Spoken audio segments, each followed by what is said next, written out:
Okay, and finally, the review of Foley versus who's this here?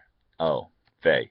Um, Interesting game decided by 1.5 points with a team that is quitting on the season and a team that is trying to stay in it. Is probably going to end up having the most impact as Foley keeps talking about trading Luck, who's a beast. So let's see how it went.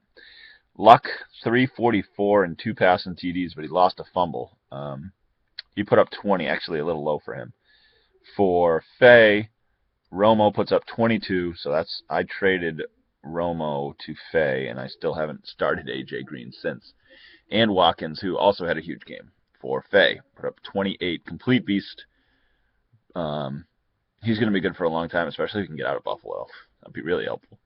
Um, Foley starts Wayne, understandable, particularly with the luck factor there. You know, get the double points. He gets 3.5. That's just bad.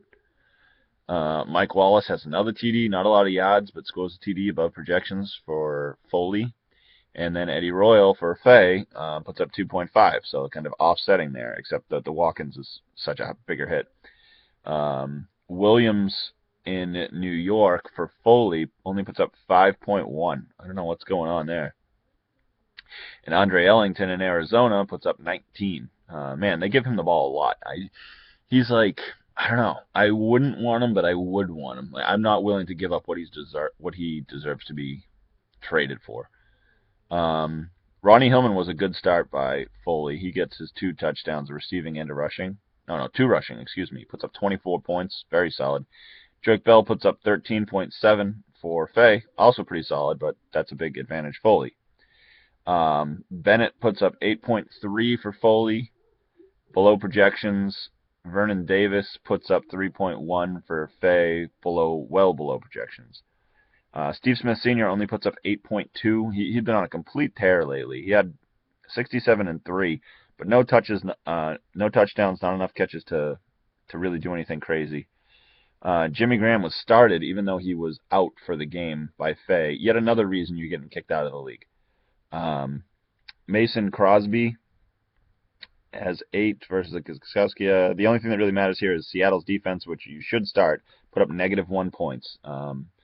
That fucking game fucked up and screwed so many things. Yet, Faye still comes out a winner and is in a pretty good spot for an auto-drafted team. And a guy I want to kick out of the league has made a trade with me that has netted him 50 points this week and beaten Foley, who's now bailing on the season. What could they have done differently?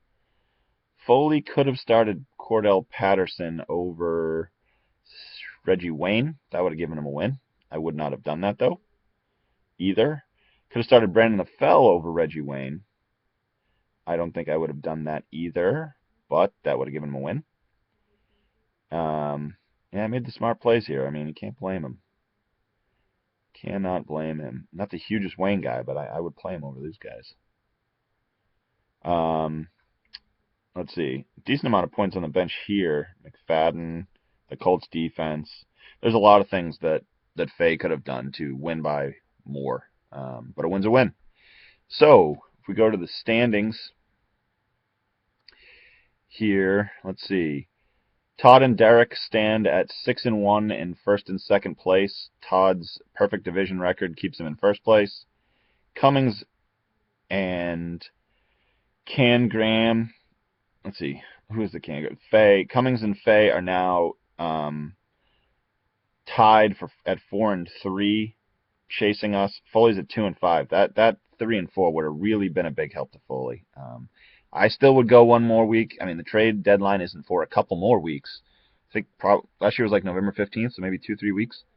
I'll have to double check that. But I would, I'd go a little bit longer and see what happens with these people, man.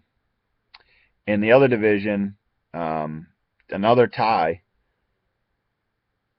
Dub and Andy are both at 4-3 in owning the division. Brian is at 3-4, one game behind. Tam is at 2-5, 3 games behind. And fucking Kevin is 0-7, but only 3 games behind. 0-7 and only 3 games behind. Meanwhile, Foley is 2-5 and 4 games behind. These divisions really did make things different for each division. They're very different. Also, something I noticed about this, points against. I have 816 points against. The second most points against in the league, and am yet still number one. Because I am a fucking beast. Alright guys, I'll have a preview for you this Thursday, and I'll probably be watching the games with you guys this Sunday. Peace out.